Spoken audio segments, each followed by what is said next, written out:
ফজরের সালাত আদায়ের ফলে ব্যক্তির মন ফুরফুরে প্রফুল্ল হয়ে যায়। সহিহ বুখারী, সহিহ মুসলিম। সুন্দর চেহারা কখনো সুন্দর চরিত্রের চেয়ে দামি হতে পারে না। হজরত আলী রাদিয়াল্লাহু আনহু। আসসালামু আলাইকুম আমার প্রিয় আপু ভাইয়ারা, আপনারা সবাই কেমন আছেন? আশা করছি আল্লাহ তাআলার অশেষ রহমতে আপনারা সবাই অনেক ভালো আছেন। আমরাও আলহামদুলিল্লাহ আল্লাহ তাআলার অশেষ রহমতে ভালো আছি। তো নতুন আরেকটি ভিডিও নিয়ে আপনাদের মাঝে চলে এলাম। আশা করছি আজকের ভিডিওটা আপনাদের কাছে একটু হলেও ভালো লাগবে। তো বরাবরের মতো আজকের ভিডিওটা আমি ছাদ বাগান থেকে শুরু করেছি। আর আমার গোলাপের গাছে মাশাআল্লাহ অনেক সুন্দর ফুল এসেছে, তো আপনাদেরকে একটু দেখিয়ে দিলাম। আর এই যে আমার বেগুনের গাছটা, তো আমার এই বেগুনের গাছটাতেও অনেক ফুল এসেছে, তো হয়তো বা বেগুনও আসবে। আর আজকের টাইটেল এবং থাম্বনেল দেখে তো বুঝতেই পেরেছেন যে আমি কোন ব্যাপারে কথা বলবো। তো সে ব্যাপারে আমি একটু পরে কথা শুরু করব, তার আগে আমি একটু ভিডিওর কথা বলে নিই। তো এখানে যে সকালবেলা আমার বাচ্চারা স্কুলে চলে গিয়েছে, তো ওরা তো হালকা নাস্তা করে স্কুলে যায়। তো স্কুলে যাওয়ার পরে যে টেবিলটা অনেকটাই নোংরা হয়েছিল, তো আমি এখন টেবিলটা ক্লিন করে নিতেছি, নিয়ে তারপরে আমি আমাদের জন্য নাস্তা রেডি করে নিব। তো আমার হাজব্যান্ড এখনও ঘুমিয়ে আছেন, তো উনি তো 9টা সাড়ে 9টার দিকে অফিসে যায়, তো এই কারণে। আর আমার বাচ্চাদের স্কুল তো অনেক সকালে 7টা 15-15তে আমার বাচ্চাদের স্কুল শুরু হয়, তো আমার বাচ্চারা 7টার দিকে বের হয়ে যায়। তো আমি এখন ভয়েস ওভার করতেছি। তো এখন বাইরে বৃষ্টি হচ্ছে, তো বৃষ্টিটা অনেক ভালো লাগছে। গতকালকে রাত্রেও অনেক আকাশ মেঘলা ছিল, আর আজকে সকালবেলা ঝড় বৃষ্টি হয়েছিল, আর এখন দুপুরবেলা তো এখনও কিন্তু বৃষ্টি হচ্ছে। অনেক ভালো লাগছে বৃষ্টিটা।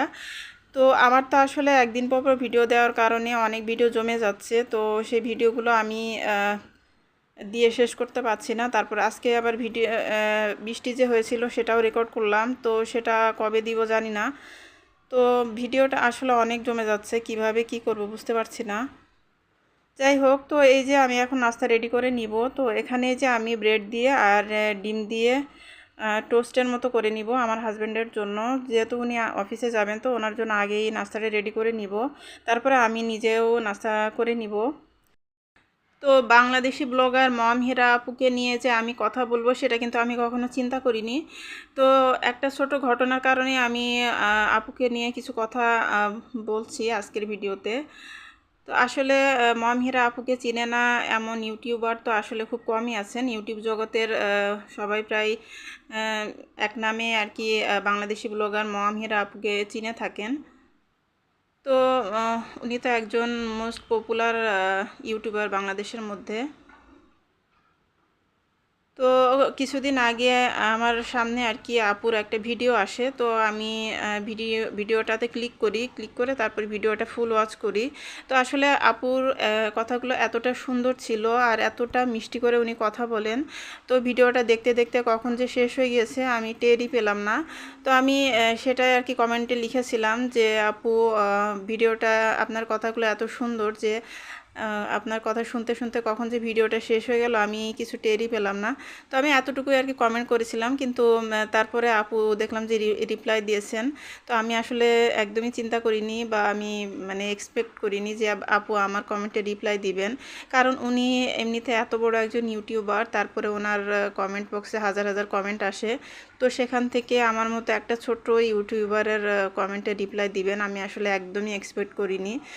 তো উনি খুব মিষ্টি করে আর কি কমেন্টে রিপ্লাই দিয়েছেন। তো আমার কাছে এত ভালো লাগলো বিষয়টা, যে আসলে উনি কতটা পোলাইট ওনার ব্যবহার, আর উনি কতটা নম্র আর কতটা হাম্বল, যার কারণে আসলে উনি আমার মতো একটা ছোট ইউটিউবারের কমেন্টেরও রিপ্লাই দিয়েছেন, আর এতটা সুন্দরভাবে মিষ্টি করে দিয়েছেন।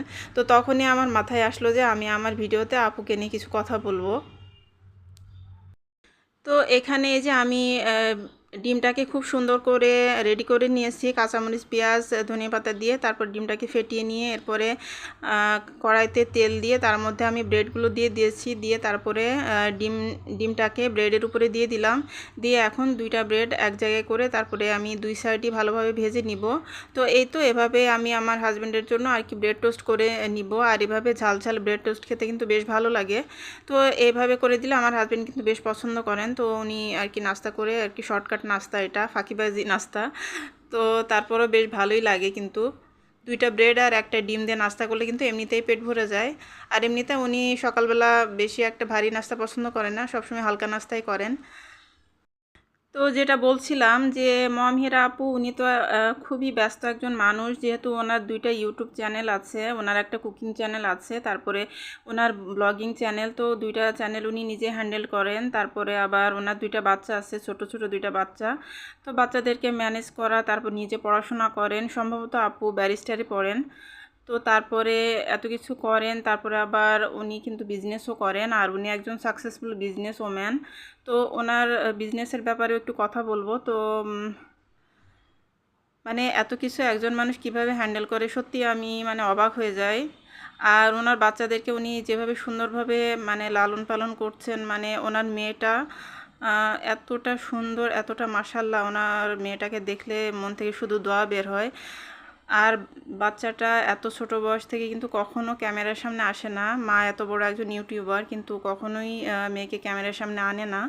আর মেয়েটা এতদিন হেজাব পরতো, আর এখন আমি দেখলাম যে মেয়েটা বোরখা পরে এত অল্প বয়সেই। তো এত সুন্দরভাবে বাচ্চাটাকে উনি গড়ে তুলছেন, দেখলে শুধু মন থেকে দোয়া বের হয়। তো যাই হোক, আপু ওনার ভিডিওতে যেটা বলছিলেন যে যারা আমরা হাউসওয়াইফ আছি বা এমনিতে কর্মজীবী নারীরাও, তো নারীরা কিভাবে বাসায় বসেই বিজনেস করতে পারেন সে ব্যাপারে আপু বলছিলেন। তো সেটা হচ্ছে যে আপু বলছিলেন যে শেয়ার বাজারে ইনভেস্ট করার কথা। তো আমরা নারীরা কিন্তু শেয়ার বাজারে ইনভেস্ট করার মাধ্যমে কিন্তু আমরা বিজনেস করতে পারি ঘরে ঘরে বসেই। আর এটার জন্য কিন্তু খুব বেশি পুঁজি দরকার হয় না, খুব অল্প পুঁজিতেই কিন্তু এই বিজনেসটা আমরা স্টার্ট করতে পারি। আর এটাতে কিন্তু ঝুঁকি কম আছে। তারপরও শেয়ার বাজারে অনেক সময় লস হয়, তো সেটার জন্য কিন্তু আপু বলছিলেন যে খুব ভালোভাবে স্টাডি করে তারপরে এই ব্যাপারে বিস্তারিত জেনে তারপরে আমরা কিন্তু এই নারীরা ঘরে বসে কিন্তু আমরা বিজনেসটা করতে পারি। আর আপু 100 টাকা দিয়ে কিন্তু ওনার শেয়ার বাজারের বিজনেসটা স্টার্ট করেছিলেন, আর এখন কিন্তু উনি অনেক বড় বিজনেস ওম্যান হয়ে গিয়েছেন। এখন কিন্তু উনি কিন্তু একবারও লস খায়নি। আর শেয়ার বাজার কিন্তু অনেকেই লস খায়, আর আমার হাজব্যান্ডও কিন্তু লস খেয়েছিলেন। তারপর থেকে কিন্তু আমার হাজব্যান্ড আর শেয়ার বিজনেস করে না। তো মার্কেটে অনেক ধরনের শেয়ার আছে, অনেক ধরনের কোম্পানির শেয়ার আছে। তো যে যার পছন্দ মতো কোম্পানির শেয়ার কিন্তু কিনে নিতে পারেন।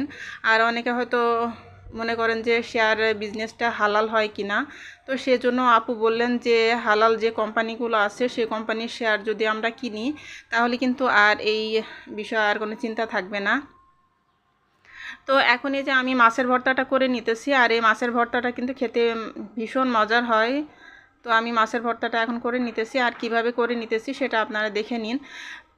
তো যেটা বলছিলাম, এভাবে কিন্তু আমরা ঘরে বসে শেয়ার বাজারে কিন্তু ইনভেস্ট করতে পারি। আর আমরা খুব অল্প পুঁজি নিয়ে কিন্তু শেয়ার বাজারে ইনভেস্ট করে কিন্তু আমরা লাভবান হতে পারি। আর এটার জন্য কিন্তু খুবই সতর্কভাবে আর কি ব্যবসাটা করতে হয়। যেহেতু শেয়ার বাজারের যে পণ্যগুলো থাকে সেটার দাম ওঠানামা করে, তো যখন দাম বেড়ে যায় তখন ছেড়ে দিতে হয়। আর যখন দাম কারণ যখন তখন কিন্তু দাম কমে যেতে পারে। তো আমার হাজব্যান্ডও শেয়ার বিজনেস আগে করতেন, তো আমি একটু একটু আর কি জানি। তো আমিও খুব বেশি কিছু জানি না। তো আপনারা যদি কেউ করতে চান তাহলে অবশ্যই এ ব্যাপারে বিস্তারিত জেনে বুঝে তারপরে করবেন। তো এই ছিল মমহিরা আপুকে নিয়ে আমার যে কথাগুলো বলার ছিল সেগুলো বললাম। তো আজকের ভিডিওটা যদি আপনাদের কাছে ভালো লেগে থাকে অথবা কিছুটা উপকার পেয়ে থাকেন তাহলে কমেন্টের মাধ্যমে জানাতে পারেন। আর প্লিজ আমার ভিডিওতে একটা লাইক দিয়ে আমার ভিডিওটি দেখবেন ভাই আপুরা। আর যারা নতুন ভিউয়ার্স আছেন তারা প্লিজ আমার চ্যানেলটি সাবস্ক্রাইব করবেন। আল্লাহ হাফেজ।